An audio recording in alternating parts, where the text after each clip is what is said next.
그래서 이제 제 연구 주제가 이런 식으로 됐고요. 그래서 이런 그 한 국가의 단위를 넘어서 나라 전체 혹은 전 세계가 어떻게 하면은 잘 지내볼 수 있을까 하는 목표를 이제 만든 것이 유엔의 지속 가능 발전 목표입니다. 이게 17개인데요.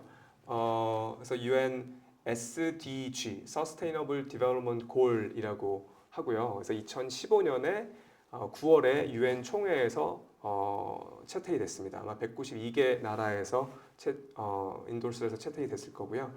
여기서 보시면 이제 1번부터 17번까지 첫 번째 빈곤, 그러니까 2030년까지, 그러니까 15년의 목표입니다. 그래서 2030년까지 절대 빈곤을 전 세계에서 없애겠다. 그리고 식량 안보를 구축하겠다. 그리고 3번은 보건이죠. 그래서 건강하고 행복한 삶에 대한 것. 네 번째는 교육. 그리고 다섯 번째는 성평등, 젠더 이슈고요. 젠더 이슈도 사실은 특히 저개발국가에서는 굉장히 심각합니다. 왜냐하면은 이게 고등학생들 같은 경우에는 이제 여학생들 같은 경우에는 아이를 낳기도 하고, 그 다음에 아직도 조금 가부장적인 그런 전통이 남아 있는 경우에 같은 경우에는 이제 여학생들을 학교를 안 보내게 되는 것이죠. 그래서 그 이 젠더 문제는 항상 교육과 이렇게 상관관계가 있습니다. 6번은 위생, 물 문제이고요. 7번은 에너지를 어떻게 친환경적으로 만들지. 8번은 이제 좋은 일자리를 만드는 것. 9번은 이제 산업적인 혁신을 이루는 것. 10번은 이제 불평등을 이제 해소하는 겁니다. 그래서 1번하고 10번이 이제 연결이 되는데요. 1번은 이제 절대적인 수치로 빈곤 문제를 해결하는 거고요. 그래서 예전에는 사실은 월드뱅크에서 정한 기준인데 하루에 1달러 미만으로 생활하는 사람들을 절대 빈곤층이다 이렇게 기준을 잡았습니다. 근데 지금 이제 인플레이션이 있으니까요. 지금 1.9달러까지 올랐고요. 내년에 지금 다시 이걸 보정하는 것을 논의를 하고 있습니다. 그래서 하루에 1.9달러 미만으로 생활하는 사람들의 수를 없애겠다 하는 목표가 된다면 10번 같은 경우는 그런 절대적인 빈곤도 중요하지만 불평등도 중요하잖아요. 그래서 토마스 피케티가 얘기했듯이 자산과 임금의 격차가 서로 하나는 기하급수적으로 증가하고 하나는 서형적으로 증가하기 때문에 그런 사회 안에서의 경제적인 불평등도 중요하다는 게 10번입니다. 11번은 이제 도시에 대한 정주에 대한 문제고 12번은 지속 가능한 생산과 소비, 13번이 기후, 14번이 해양, 15번이 육상, 종족 다양성 이런 문제, 생물 다양성 이런 문제도 있고요. 16번이 인권과 평화와 정의, 그리고 17번은 이 모든 것을 다 같이 잘 해보자 하는 지구촌 협력이 필요하다. 이렇습니다. 선생님도 어떠신가요? 그냥 다 좋은 거는 다 갖다 놨다는 느낌도 들지 않으신가요? 그렇죠? 네, 그래서 그 어떤 그 국제사회에서 그 모든 정상들이 나와서 이 문제를 합의했다는 하나의 어떤 정치적인 레토릭으로는 굉장히 큰 의미가 있습니다. 하지만 요 하나하나를 다 살펴보면 요게 17개 목표고 160개 국외가 세부 목표가 있거든요. 그래서 이거를 뭐 저희처럼 이거를 연구를 하거나 아니면 실제 정책 현장에 있는 사람들한테는 굉장히 어렵습니다. 왜냐하면 한쪽 지표를 올리면 예를 들어 산업혁신에 대한 지표를 올리면 환경이 떨어질 수도 있겠죠. 예를 들면 그런 식의 트레이드오프가 굉장히 많아서 사실은 그 굉장히 문제점도 많이 있지만 그래도 이런 선언적인 그런 의미로 이해하시면 될 것 같고요. 그리고 또 하나 마지막으로 그 설명드리면 요게 그 1번부터 17번까지 중에 17번은 이제 글로벌 협력이니까 조금 다른 거고요. 나머지 세 개들은 경제적인 발전이 하나 있고 그 다음에 사회적인 발전이 하나 있고 사회적인 발전은 뭘까요? 보건 3번, 4번 교육, 5번 젠더 이런 것들이 이제 사회적인 발전이 되겠고요. 그리고 또 하나가 이제 환경입니다. 기후변화 13번, 뭐 해양 생태계 보전, 15번 육상 생태계 보전. 그래서 우리가 발전을 정의할 때 예전에는 경제 성장만 정의를 했다면 그리고 또 경제 성장 안에서의 동반 성장을 이야기했다면 그걸 조금 넓혀서 경제 성장뿐만 아니라 사회 발전도 우리가 같이 가야 되고 또 환경적인 것도 같이 우리가 고려를 해야 된다라고 하는 것으로 이해를 하시면 될 것 같습니다.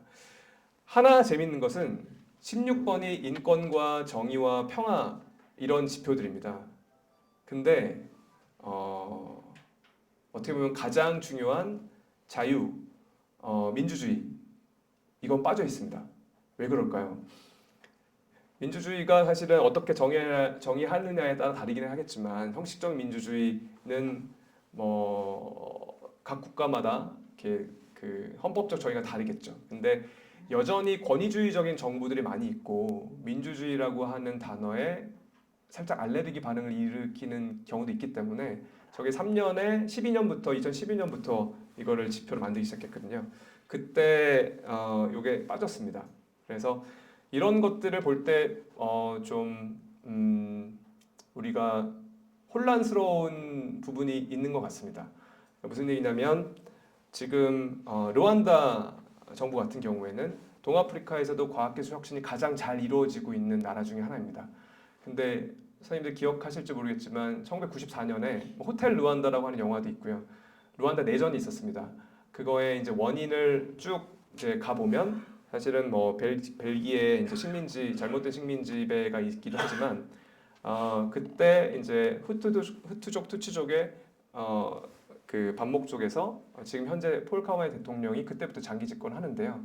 그럼에도 불구하고 여러 가지 거버넌스나 정부의 혁신성 이런 것들은 굉장히 높은 점수를 많이 받고 있어서 미국의 투자도 많이 유치를 하고 서방 세계의 투자를 많이 유치하고 있습니다. 이랬을 때 우리는 그 정부를 어떻게 평가할 것인가에 대한 문제도 있기 때문에 민주주의와 어떤 과학기술 혁신과 이런 부분들, 권위주의 정부 이런 것들이 사실은 저개발 국가 단위에서는 굉장히 좀 복합적으로 이루어지는 그런 측면들이 있습니다.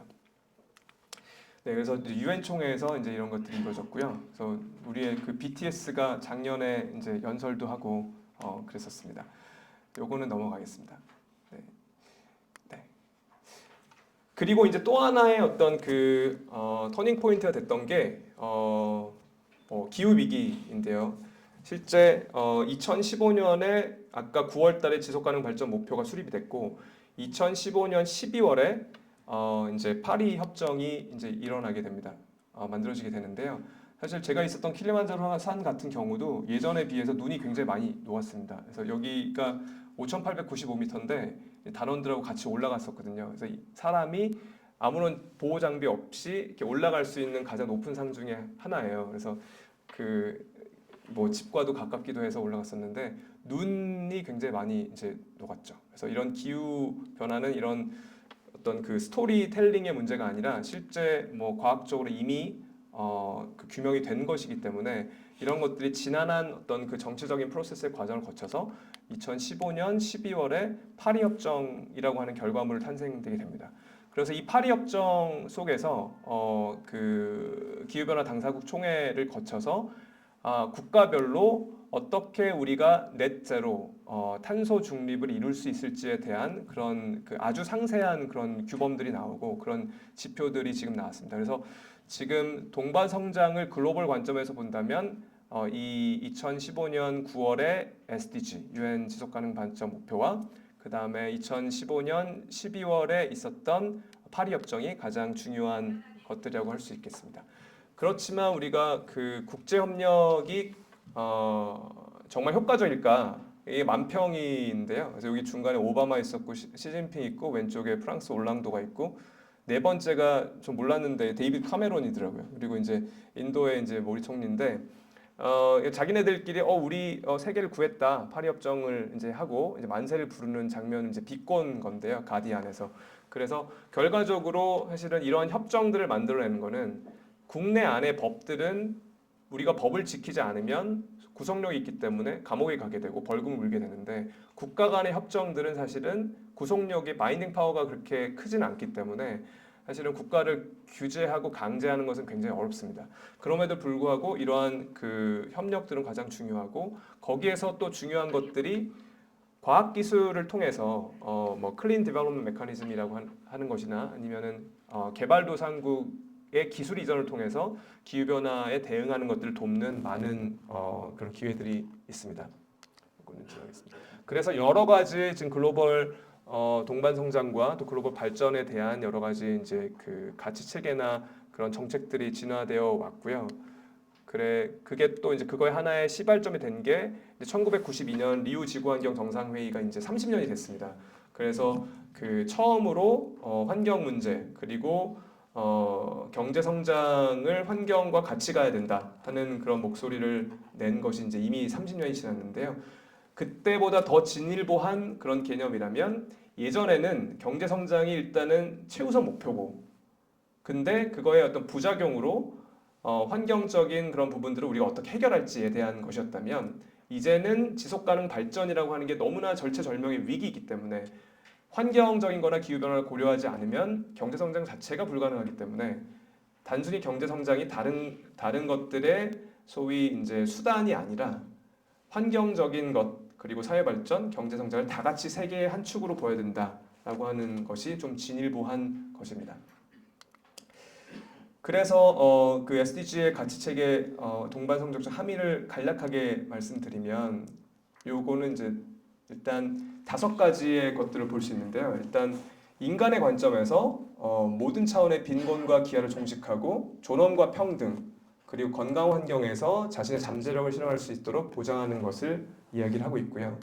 그리고 환경이죠. 그래서 플래닛 지구로 이제 대표되는 것들인데 지속 가능한 소비와 생산을 하고 천연자원을 지속 가능한 방식으로 관리를 하고 기후 변화를 대응한다. 그리고 번영은 사실은 경제적인 성장과 조금 맞물려 있습니다. 풍요롭고 보람 있는 삶을 향유할 수 있고 경제, 사회, 기술의 진보가 이루어질 것을 보장한다. 그리고 평화 이제 이게 16번이고요. 평화가 없는 상황에서는 우크라이나 전쟁도 마찬가지지만 평화가 없는 상황에서는 사회 발전 자체가 우리가 생각할 수 없기 때문에 평화의 문제, 그리고 마지막으로 파트너십. 그래서 이게 5개 P로 되어 있습니다. 그래서 이 5개의 정신으로 어떤 글로벌 연대를 통해서 동반 성장과 발전을 이야기하는 것이 이제 SDG가 될 것 같고요. 그 SDG는 그렇지만 만병통치약은 아닙니다. 그래서 그렇기 때문에 한국에 들어올 때 모든 나라들이 그 SDG를 정책에 지금 다 이식을 해 왔거든요. 그래서 우리나라는 KSDG를 만들었습니다. 그래서 KSDG를 만들면서 지표를 다 바꿨는데요. 예를 들자면 원래 있었던 SDG에서는 밖에 있는 화장실의 개수 뭐 이런 것들도 지표에 들어가 있거든요. 근데 우리나라는 사실 너무 발전해서 밖에 있는 화장실은 없잖아요. 그래서 그런 지표들을 이제 많이 바꾸는 그런 작업들을 통계 개발을 해서 했었고요. 그래서 저는 사실은 이게 이 SDG 서문이 있는데 굉장히 바이블 같은 그런 좋은 얘기들이 많이 있습니다. 이런 인류 공통의 목표를 갖고 어떻게 하면은 그 국제사회 협력들을 이야기할 수 있을지에 대한 사실은 굉장히 중요한 교육적인 자료여서 학생분들한테 많이 좀 추천을 드리고 있고요. 그래서 아까 말씀드렸다시피 이제 17개의 목표들이 2030년 이후에는 이제 새로운 목표들이 이제 생기겠죠. 네, 그래서 지금 현황을 보면 우리가 이제 약간은 좀 암울한데요. 왜냐하면 글로벌 팬데믹이 있었기 때문에 지금 현재는 17개 모든 목표에서 달성하기가 매우 어렵다라고 하는 전 세계적인 공감대가 있습니다. 아까 말씀드렸다시피 이제 그 세계은행에서 빈곤의 기준으로 마련한 것이 이제 원래는 하루에 1달러였는데 지금은 이제 1.9달러까지 올라왔는데요. 혹시 선생님들께서 1990년에 전 세계 인구 중에 58%가 저개발 국가에 살았습니다. 근데 지금은 혹시 어떨까요? 아까 이제 제가 외람되지만 말씀드린 것 중에 원조를 정말 많이 천문학적으로 했는데 소위 이제 마셜 플랜 세계대전 끝나고 미국이 이제 서방 세계를 도와주기 위한 마셜 플랜이 근대적인 원조의 역사에 처음으로 우리가 생각을 하거든요. 그 이후에 사하라 산악 이남 지역에만 8천조 이상의 그런 원조가 투입이 됐고요. 근데 거기서 올라오는 나라들이 별로 없잖아요. 그래서 58%가 90년에는 이제 저개발국가에 살았는데 지금은 어떨까 하는 걸 생각해 보면 혹시 어떨 것 같으세요? 많이 개선이 됐을 것 같으세요? 저는 사실 저도 이제 계속 공부하는 거지만 이게 9%입니다. 그래서 생각보다는 굉장히 많은 진전이 있었던 거죠. 원조에 있어서. 그래서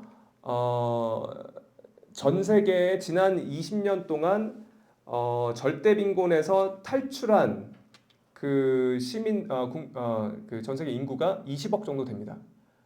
그러니까 20억 정도가 절대 빈곤의 늪을 벗어나서 그나마 삶을 향유할 수 있는 수준에 올라간 거죠. 근데 잘 들여다보면 그거의 가장 큰 이유는 중국과 인도 때문에 그렇습니다. 중국과 인도가 그냥 국가의 전체적인 GDP가 성장을 했기 때문에 거기서 많은 사람들이 탈출할 수 있었던 건데요. 그래서 아까 말씀드린 10번 SDG 10번의 중요성이 여기서 나타납니다. 왜냐하면 중국과 인도의 그 내부의 경제적인 불평등은 훨씬 더 확장이 됐거든요.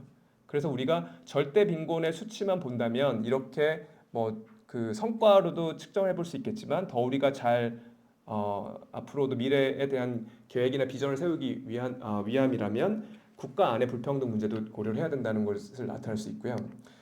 그러면 한국 같은 나라는 하이인컴 컨트리는 이제 한국 같은 나라는 절대 빈곤이 얼마만큼 있을까? 우리는 너무도 자랑스러운 역사를 갖고 있기 때문에 우리는 절대 빈곤 수치가 OECD 국가 중에서도 뭐 거의 최소 수준입니다. 그렇지만 미국을 보면 어떨까요? 미국은 5%에서 10% 사이입니다. 평균 6.5% 정도 되고요. 팬데믹 때는 캘리포니아 같은 경우에는 9.7%까지 됐습니다.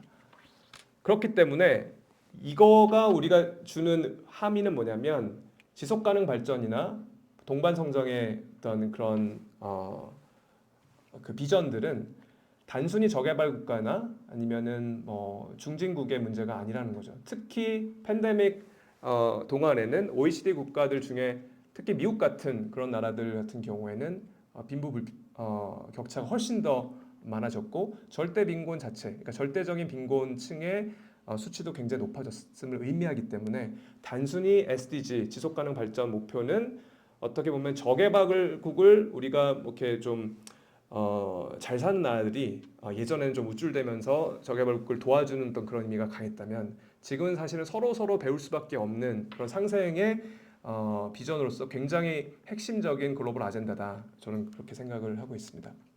그래서 전반적으로 글로벌 빈곤은 굉장히 많은 이제 완화가 있었지만 그 안에서 그러니까 이렇게 이제 인구가 이동을 오른쪽으로 쭉 중간으로 많이 왔습니다. 그 이제 가장 중요한 거는 중국과 인도의 성장이고요. 그럼에도 불구하고 예전에 비해서 봤을 때면 이제 그 국가별로 지역별로 어떤 그런 차이가 굉장히 나타나는 걸 우리가 볼 수가 있고 더 중요한 거는 국가 내의 불평등이 굉장히 심해졌다라고 볼 수가 있습니다.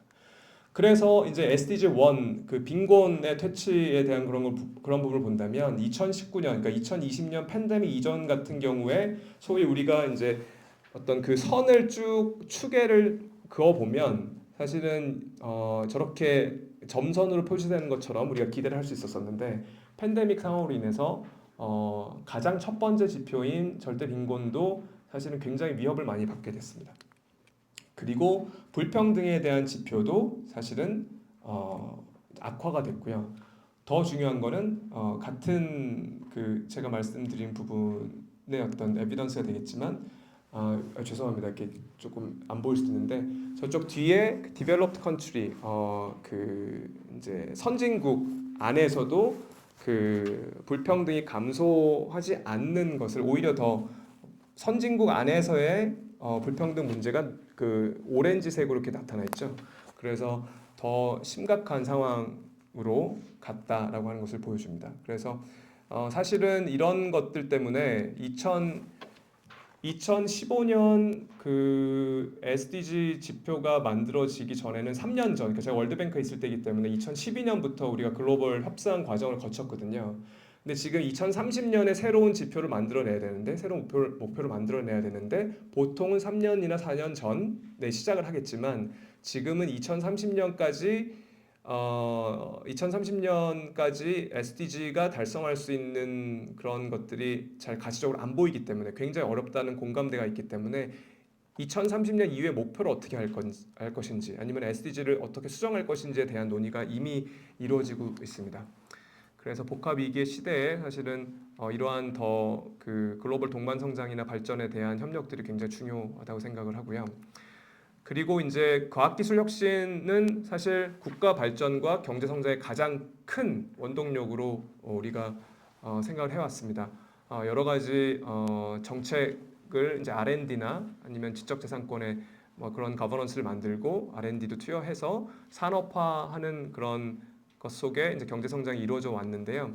그래서 이제 다양한 국제기구에서 여기 이제 왼쪽이 이제 그 SDG 목표고요. 그래서 오른쪽은 그 UN 기구들인데요. 물론 UN 전문 기구들 유니도 같은 경우는 이제 공업개발기구고 유네스코 뭐 UNEP는 환경계획이고 와이포는 지적재산권기구 ITU는 국제통신협회 FAO는 식량농업기구 그리고 월드뱅크는 세계은행 이렇게 있는데 거의 모든 이제는 과학기술적인 그 요소를 빼놓고서는 이 글로벌 발전을 생각할 수 없는 시대가 돌아왔습니다. 가장 아마 그동안 그 과학기술과 조금 멀었던 그 주제가 인권인데요. 그러니까 뭐 근데 요새는 디지털 인권 그리고 정보 인권이 매우 중요해졌기 때문에 그리고 그다음에 이제 자라나는 미래 세대들 같은 경우에는 뭐 AI 인공지능 리터러시나 그러니까 예전에는 이제 글자에 대한 문맹률만 우리가 중요하게 생각했잖아요. 근데 지금은 정보를 취득하고 정보 환경 안에서 웹 환경 안에서 자기를 보호하고 이런 것들 굉장히 중요하게 됐습니다. 그래서 이런 것들이 모든 그 시민 교육이나 뭐 초중등 교육에 들어가야 한다. 이런 쪽으로 세계 인권 선언에서나 이런 것들이 계승이 되고 있거든요. 그래서 그 거의 모든 분야에 있어서 과학기술 혁신이 하나의 가장 중요한 도구로서 얘기가 되고 있고요. 그리고 이제 가장 중요한 것은 이제 그런 다양한 정보나 아니면 데이터 플랫폼들을 이용해서 누가 어디서 무엇을 어떻게 하고 있는지 공개하고 하는 것들이 중요합니다. 왜냐하면 예전 같은 경우에는 제가 그 탄자니아에 있을 때도 그렇고 이제 일을 했을 때도 그렇지만 그 원조 같은 경우도 국가 간의 경쟁이거든요, 사실은. 그래서 물론 지금 튀르키예 지진 같은 경우나 네팔이나 하이티 지진 같은 경우에는 당연히 어떤 인도주의적인 차원에서 지원을 하는 게 맞지만 소위 공적 개발 원조, 그러니까 장기적인 차원에서 우리가 그 다른 나라를 도와주고 하는 것들은 굉장히 정치적으로 모든 나라들이 좀 하고 있는 어떻게 보면 현실적인 그런 조건들이 있습니다. 그랬을 때 각 나라들 혹은 국제기구들이 저 같은 경우도 탄자니아 저희 마을에 디피드라고 하는 영국의 이제 그 보건 쪽에서 진료소를 짓고 있었고 WHO는 또 다른 거 하고 있었고 그리고 USAID가 갑자기 병원 짓는다고 들어오고 이런 식으로 이제 경쟁을 하게 되거든요. 그래서 그런 것들이 어떻게 보면 원조나 이런 것들의 발전 협력의 효과성을 굉장히 저해하게 됩니다. 그래서 누가 어디서 어떻게 하는지를 공유하고 정보를 통해서 서로 배우고 하는 것들이 굉장히 중요하고요. 그래서 한국 같은 경우가 굉장히 좀 이런 부분에 취약했습니다. 그럼에도 불구하고 한 3, 4년 만에 여러 가지 공공 데이터나 정부의 그 자료들을 많이 업그레이드하고 공개하면서 이런 지표들에서도 한국이 많이 수위를 지금 달리고 있고요. 그리고 이제 다양한 여러 가지 이제 그 기술적인 것들을 이용해서 뭐 예를 들자면 정부의 어떤 그 정책들을 모니터하고 리포팅하는 데 있어서 그 문서들이 굉장히 많습니다. 그래서 이런 그 발전 협력들을 OECD에 이제 제공을 하게 되는데요. 해마다 이제 제공을 하게 되는데 그런 것들이 굉장히 노동 집약적입니다. 그래서 통계관들이 그걸 하나하나 이제 분석을 하는데 그런 것들을 이제 여러 가지 기술적인 툴들을 이용해서 좀 도와줄 수 있는 그런 작업들도 있고요. 그리고 이제 또 제가 이제 예전에 그 처음 엔트리 레벨에서 일을 했었던 곳이 이제 인도인데 그 인도가 사실은 그 수인성 질병에 굉장히 취약합니다. 그래서 콜레라나 타이포이드가 굉장히 많은데 제가 있었던 곳은 콜카타라고 하는 캘커타죠. 그래서 콜카타라고 하는 지역이었는데 그거를 파악하기 위해서 가가호 방문을 해야 됐습니다. 그러니까 그 호구 조사, 인구 조사가 제일 중요하잖아요. 그래서 가가오 방문해서 너희들 몇 명 사니, 손은 몇 번 씻니, 가계도를 그리고 직접 그다음에 현장을 방문해서 화장실이 어떻게 되어 있는 수세직인지, 푸세직인지 이런 것들을 이제 파악하고 했던 것들이 있었는데요. 그런 여러 가지 자료들을 통해서 빈곤 지도를 만들고 그리고 이제 뭐 인컴 수입이나 이런 것들을 통해서 어디가 빈곤층이 있는지를 많이 이제 하는 작업들이 가장 핵심입니다. 근데 최근에는 위성 사진이 너무 잘 돼 있어서요. 위성 사진을 찍어버리면 됩니다. 그래서 예전에 제가 있을 때만 해도 그 밤 야간 영상이었거든요. 근데 지금은 주간 영상으로 격자에 따라 다르지만 위성 영상들을 굉장히 광범위하게 활용할 수 있습니다. 그래서 이거는 어떤 것을 의미하냐면 굉장히 많은 소위 거래 비용을 줄이고 그 노동 집약적인 것들을 우리가 이제 대체할 수 있는 거죠. 그 어떤 여력들을 우리가 다른데 쏟을 수 있으니까요.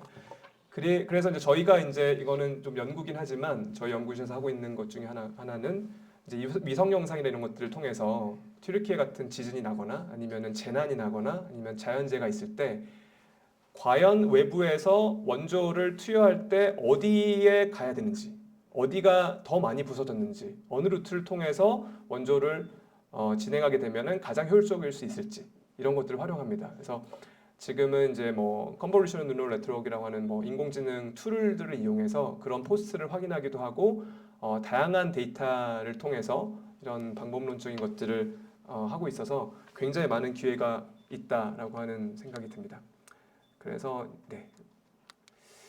그래서 여러 가지 함의들이 있는데 특히 이제 데이터를 공개하고 그다음 다양한 데이터를 이용하고 그리고 이런 분석된 분석 기술들을 활용한다면 정책적인 집행 과정을 굉장히 효율적으로 하고 투명하게 하고 그다음에 선진적으로 할 수 있다라고 하는 그런 체계들을 갖춰야 된다라는 것이 하나의 그 함의가 될 수가 있을 것 같습니다.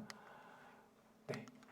그리고 이제 데이터 중에서 우리가 위성 영상도 있고 개인들이 제공하는 모바일에서 제공하는 데이터도 있고 그리고 시민들의 자발적인 참여를 통해서 제공하는 것도 있고 빅데이터도 있고 이렇기 때문에 그런 연결성을 그 추구하는 것이 굉장히 중요할 것 같고요. 우리나라 같은 경우에는 이런 데이터 거버넌스가 조금 아직은 좀 그 잘 갖춰지지 않았기 때문에 그 기관별로 갖고 있는 데이터들이 이제 있거든요. 그 장벽들을 좀 낮추는 것들 하는 것이 필요할 것 같습니다.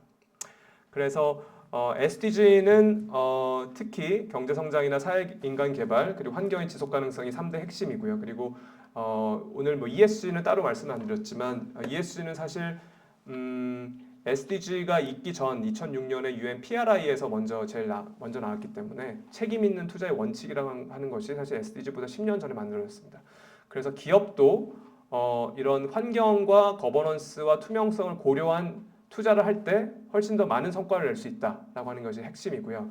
그게 SDG와도 잘 맞물려 있습니다. 그래서 우리나라는 이제 KSDG라고 하는 그런 프레임워크를 만들었고 그런 것들이 그게 조직이 정부가 됐던 기업이 됐던 요새 학교도 평가를 합니다. 학교도 뭐 카이스트가 하고 있는 연구나 뭐 교육이 SDG 1번부터 17번까지 중에 어디에 니네가 기여를 하는 활동을 한 거냐 하는 것들 평가도 하거든요. 그래서 실제 우리나라 대학들은 우리 성장님께서는 되게 별로 안 좋아하셨겠지만 랭킹에 굉장히 민감하잖아요. 그래서 QS 뭐 THE 항상 뭐 신문에도 나오고 거기에 이 SDG가 들어왔습니다. 올해 처음으로 QS는 들어왔거든요. 그래서 각 연구하고 있는 연구들이나 교육 활동들이 이 글로벌 동반 성장, 글로벌 발전에 어떻게 기여하고 있는지를 평가를 하고 있습니다. 그래서 이런 식으로 어떤 하나의 지표체가 이제 자리 잡고 있는데 더 중요한 것은 제가 마지막으로 제안드리고 싶은 것은 우리가 이제 그냥 중진국 정도가 아니잖아요. 그래서 뭐 이게 다 사실은 여기 계신 그 정말 선생님 세대의 덕분으로 저희는 이제 그 다음 세대는 날개를 펴면서 지금 일을 하고 있는 것 같은데 국제사회에서 이러한 그 규범들을 만들고 이런 목표들을 설정할 때 지금까지 한국 정부에서는 굉장히 소극적으로 임했습니다. 그러니까 뭐 유엔에서 하는 거다 아니면 좀 그럼 좋은 거겠지 많이 따라가고 이런 면이 많았거든요. 근데 그런 표준을 만들고 그리고 이런 계획들을 만들고 규범 체계를 만드는 거에 있어서 한국 정부가 자신감을 가지고 우리만의 목소리를 많이 내야 됩니다. 왜냐하면은 사실은 우리에게도 불리한 것들이 많이 있거든요. 그래서 ESG 지표 같은 경우에도 우리가 이제 작년에 이제 그게 시작이 됐는데요. 그런 것들이 우리 같은 신흥 어떤 선진국에 좀 불리한 면들이 있기 때문에 국제사회에서 많은 그 참여를 더 많이 하는 그런 계기가 됐으면 좋겠습니다. 그리고 과학기술과 정보통신기술의 잠재력을 활용해서 그런 부분들을 이해하면 좋겠고 혹시 하나만 짧게 말씀드리면 지금 사실은 미중 패권의 시기라서 어떻게 보면은 기술 협력이 이거 협력할 수 있는 건가? 혹은 뭐 기술 협력을 한다면 뭐 그 기술 동맹의 블락 안에서만 해야 되는 건가? 이런 좀 생각을 가지고 있을 것 같아요. 근데 그런 상상력을 제한하지 않아야 된다고 저는 개인적으로 생각하고요. 협력은 사실은 우리가 배울 수 있는 협력들이 많이 있습니다. 연구 협력이 대표적이고 그리고 나눌 수 있는 협력 같은 경우에는 이런 개발 협력이나 공공 Official Development Assistance 같은 공공 개발 협력 같은 것들을 이용해서 우리가 미중 패권의 시대에도 이분법적인 틀을 벗어나서 어떤 협력의 틀은 계속적으로 갖고 가야 된다. 글로벌 동반 성장이나 발전에 대한 과학기술 협력은 중요하다 이런 말씀을 마지막으로 드리겠습니다. 경청해 주셔서 감사합니다.